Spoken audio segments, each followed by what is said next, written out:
တနေ့အိမ်ဘေးကလက်ဖေးဆိုင်သွားတော့စဝဲတို့လေးကဆယ်နေတာသူသိပါတယ်ကျွန်တော်နဲ့အိမ်နီးချင်းပဲဘယ်လိုဖြောမှလဲစာရေးဆရာကြီးတဲ့ဒီကောင်နောက်တောက်နဲ့မျက်နှာဘိုးမသိဘူးဒီကောင်ပြန်နောက်ချင်လို့ကျွန်တော်အီချာကွေးမှတယ်လို့မှားတယ်ဟဲ့ချိုးစိတ်ဤပြက်ခွေလဲတစ်ခွက်กว่าအဲ့ဒီကောင်ကျွန်တော်ကြည့်ပြီးပြုံးတယ်ရပါတယ်တဲ့ဖြောဆရာကိုလှမ်းမှာလက်ဖေးတစ်ခွက်ဟဲ့ချိုးစိတ်ဤပြက်ခွေလဲကြောက်ဘရောဂိတ်ဆုံး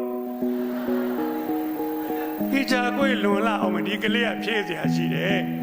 လေရင်းသားဆော့ချစ်မရှိဘူးဟာဒီကောင်ငါတဲ့တော်တယ်ငါအဲ့လိုမသိဘူးသူတို့မှဖြည့်เสียရှိတယ်ဒါလေးကျွန်တော်မှတ်ထားတယ်ကလေးစီကသင်ယူတာနောက်တစ်ဆက်ရောက်ပြန်တယ်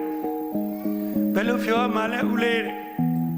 ဒီကောင်တော့ဖြည့်เสียမကြောင်ဟိုကောင်လေးပြောတာပါထဲမှာဟဲ့ချိုးစိတ်ဤပြခွေလဲကြောက်ဘရောင်းကြီးဆုံးกว่าအဲ့ဒီကောင်လည်းကျွန်တော်ကြည့်ပြီးပြုံးတယ်ရပါတယ်တဲ့ဖြောဆရာကိုလှမ်းမှာတစ်ဖက်တစ်ခွက်ဟေးချိုးစိတ်ဤပြခွေလဲကြောက်ဘရောင်းကြီးဆုံးတိုင်ဖက်ပလက်လန်းအော်ဘူကောင်နေဗျဒီကောင်ဘိုးတော်တယ်တားချိုတဲ့ကိစ္စကိုတိုင်ဖက်ပလက်လန်းဘယ်လိုစဉ်းစားလိုက်မှမသိသူပြောတော့လေဟုတ်လို့ပဲဒါလေးကျွန်တော်မှတ်ထားတယ်ပို့သဘောကျမှတ်ထားနောက်တစ်ဆိုင်ရောက်ပြန်နေသူတို့ရွယ်လေးပါပဲ7နှစ်ကလေးတွေပါဘယ်လိုဖြောမှလဲဆရာကြီးတဲ့ဒီကောင်တော့ဖြည့်စရာမကြံတော့တော့ပါရှေ့ကလေးတွေပြောတာအကုန်တန်းစီလွတ်လိုက်တယ်ဟဲ့ချိုးစိတ်ဤပြခွေလဲကြောက်ဘရောကိတ်ဆုံတိုင်းပဲပလက်လန်ကွာအဲ့ဒီကောင်လည်းကျွန်တော်ကြည့်ပြီးပြုံးနေဒီကောင်နေပြုံးရင်ကျွန်တော်ကြောက်နေရတယ်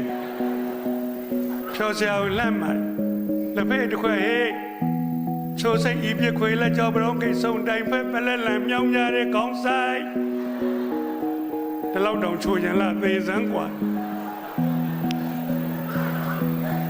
အဲ့ဒါတွေကျွန်တော်တခုမှပို့ပြောတာမဟုတ်ပါဘူးပို့ပြောရအောင်ကျွန်တော်အဲ့ဒါမျိုးတွေလုပ်ကိုမလုပ်တတ်ဘူးဒီကောင်လေးတွေပဲတတ်တာဟာတော်လိုက်တယ်ကလေးတွေကွာသဘောကျတို့တော့ကျွန်တော်ထပ်မမှာရဲတော့ပါထပ်မှန်သေးချင်းစိုးနဲ့သေးလှုပ်ချင်လှုပ်မှာပဲခံရမှာပဲ